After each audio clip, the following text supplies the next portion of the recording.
If you want to take credit, first, learn to take responsibility. Be different.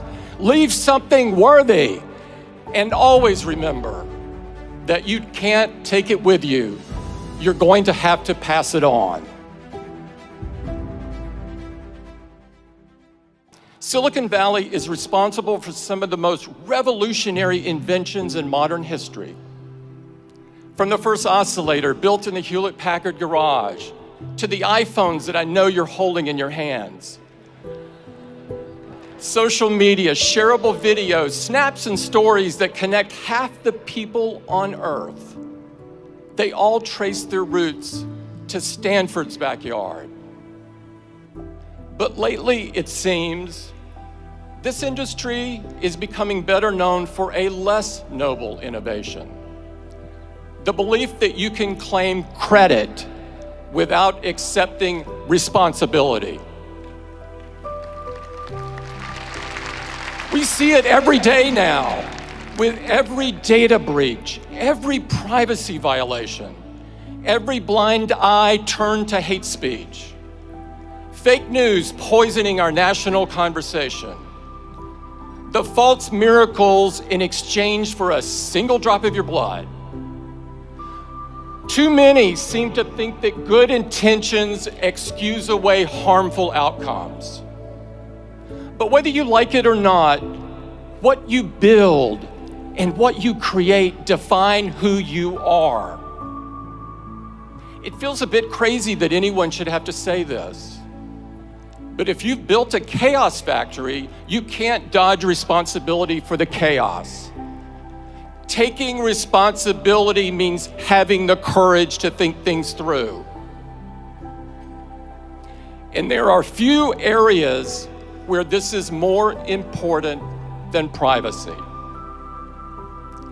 If we accept as normal and unavoidable that everything in our lives can be aggregated, sold, or even leaked in the event of a hack, then we lose so much more than data. We lose the freedom to be human. Think about what's at stake. Everything you write, everything you say, every topic of curiosity, every stray thought, every impulsive purchase, every moment of frustration or weakness, every gripe or complaint, every secret shared in confidence. In a world without digital privacy, even if you have done nothing wrong other than think differently, you begin to censor yourself. Not entirely at first, just a little, bit by bit. To risk less, to hope less, to imagine less, to dare less, to create less, to try less, to talk less, to think less. The chilling effect of digital surveillance is profound, and it touches everything. What a small, unimaginative world we would end up with. Not entirely at first, just a little, bit by bit. Ironically, it's the kind of environment that would have stopped Silicon Valley before it had ever gotten started. We deserve better. You deserve better. If we believe that freedom means an environment where great ideas can take root, where they can grow and be nurtured without fear of irrational restrictions or burdens, then it's our duty to change course. Because your generation ought to have the same freedom to shape the future as the generation that came before. Graduates, at the very least, learn from these mistakes. If you want to take credit, first, learn to take responsibility.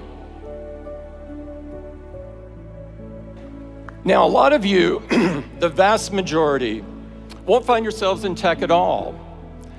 That's as it should be. We need your minds at work far and wide because our challenges are great. and they can't be solved by any single industry. No matter where you go, no matter what you do, I know you will be ambitious. You wouldn't be here today if you weren't. Match that ambition with humility, a humility of purpose. That doesn't mean being tamer, being smaller, being less in what you do. It's the opposite. It's about serving something greater. The author Madeleine L'Engle wrote, "Humility is throwing oneself away in complete concentration on something or someone else."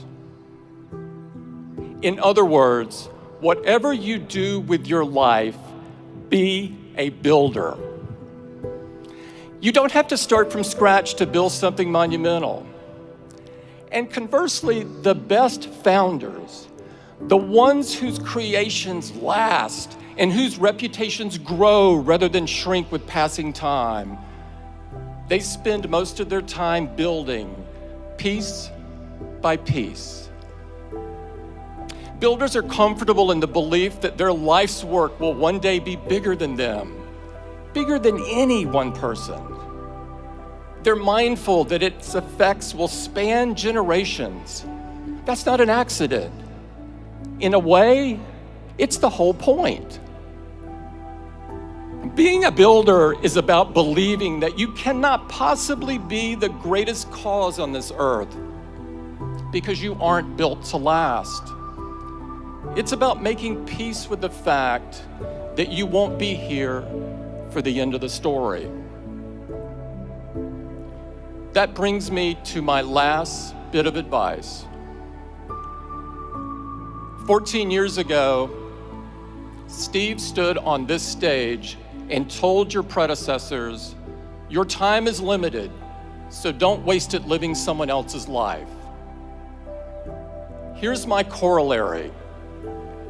Your mentors may leave you prepared, but they can't leave you ready. When Steve got sick, I had hardwired my thinking to the belief that he would get better. I not only thought he would hold on, I was convinced down to my core that he'd still be guiding Apple long after I, myself, was gone. Then one day, he called me over to his house and told me that it wasn't going to be that way. Even then, I was convinced he would stay on as chairman, that he would step back from the day-to-day but always be there as a sounding board. But there was no reason to believe that. I never should have thought it. The facts were all there. And when he was gone, truly gone, I learned the real, visceral difference between preparation and readiness. It was the loneliest I've ever felt in my life, by an order of magnitude. It was one of those moments where you can be surrounded by people, yet you don't really see, hear, or feel them. But I could sense their expectations. When the dust settled, all I knew was that I was going to have to be the best version of myself that I could be. I knew that if you got out of bed every morning and set your watch by what other people expect or demand, it'd drive you crazy. So what was true then is true now. Don't waste your time living someone else's life. Don't try to emulate the people who came before you to the exclusion of everything else, contorting into a shape that doesn't fit. It takes too much mental effort that should be dedicated to creating and building. You'll waste precious time trying to rewire your every thought, and in the meantime, you won't be fooling anybody. The fact is, when your time comes, and it will, you'll never be ready. But you're not supposed to be. Find the hope in the unexpected. Find the courage in the challenge. Find your vision on the solitary road. Don't get distracted. There are too many people who want credit without responsibility. Too many who show up for the ribbon cutting without building anything worth a damn. Be different. Leave something worthy. And always remember that you can't take it with you. You're going to have to pass it on.